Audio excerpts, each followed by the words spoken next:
আর আবারও আমরা দেখলাম যে রাজ্যে 5টি ওষুধ যে ব্যবহার না করার জন্য নির্দেশিকা জারি করা হলো রাজ্য সরকারের পক্ষ থেকে। এটা দৈনন্দিন ঘটনা। এর আগেও আমরা দেখতে পেয়েছি যে 11টা ওষুধকে ব্যান করা হয়েছিল, তার আগে আরও 20টা ওষুধকে ব্যান করা হয়েছে। এটা দৈনন্দিন প্রতি সপ্তাহে প্রায় ঘটনা ঘটছে। এবারে 51টা ওষুধের যে টেস্ট যেগুলো হয়েছিল, টেস্টে ফেল করলো, 51টা ওষুধ টেস্টে ফেল করেছে ড্রাগ টেস্টিং ল্যাবে। এটাও দৈনন্দিন ঘটনা। এর আগে একাধিক ওষুধ, প্রায় কয়েকশো ওষুধ কিন্তু ড্রাগ টেস্টিং ল্যাবে ফেল করেছে।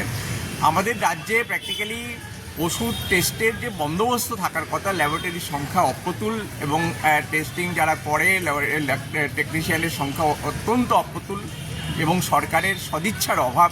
সরকার চায় না যে ড্রাগ টেস্টিং হওয়ার পরে তার কোয়ালিটি দেখার পরে ব্যবহার হোক, সেটা চায় না। একটা নেক্সাস কাজ করে এখানে। ফলে আজকে ওষুধটা টেস্টিং হওয়ার আগে আমাদের হাসপাতালগুলোতে সরবরাহ হচ্ছে এবং সেগুলো রিপোর্ট আসার আগে দেখা যাচ্ছে ব্যবহার হয়ে যাচ্ছে, যার যে কুপ্রভাব, যেটা ক্ষতিকারী, অত্যন্ত ক্ষতিকারী প্রভাব, সেটা কিন্তু আজকে রোগীদের উপরে এসে পড়ছে।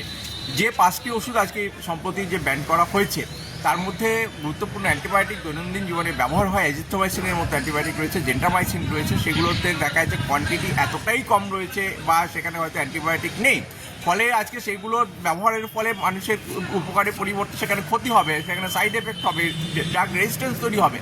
এবং যে অ্যান্টি হাইপারটেনসিভ টেলমিসার্টান বা অ্যামলোডোপিন সেগুলোর কোয়ান্টিটি নেই সেখানে। ফলে আজকে একটা অ্যান্টি হাইপারটেনশনের পেশেন্ট, সে যখন এই ধরনের ওষুধ খাবে, দেখা যাবে 2 দিন পরে স্ট্রোকে মারা যাবে, তাদের হার্ট অ্যাটাক হবে, এই ধরনের ঘটনাগুলো ঘটতে থাকবে। ফলে এই একটা ভয়ঙ্কর একটা পরিস্থিতির মধ্যে মানুষকে আজকে ঠেলে দেওয়া হচ্ছে। আমরা service doctors forum medical service সেন্টারের পক্ষ থেকে দাবি জানাচ্ছি যে ইমিডিয়েট রাজ্য সরকার এটার ব্যবস্থা নিক এবং সমস্ত ওষুধ যাতে ড্রাগ টেস্টিংয়ের পরেই একমাত্র ব্যবহার করা হয় সেটা সুনিশ্চিত করা হোক এবং উন্নত গুণমান সম্পন্ন ওষুধ আজকে রাজ্যের সর্বত্র যাতে সরবরাহ করা হয়, বিনামূল্যে সরবরাহ করা হয়, সেটার দাবিও আমরা সার্ভিস ডক্টরস ফোরামের পক্ষ থেকে রাখছি।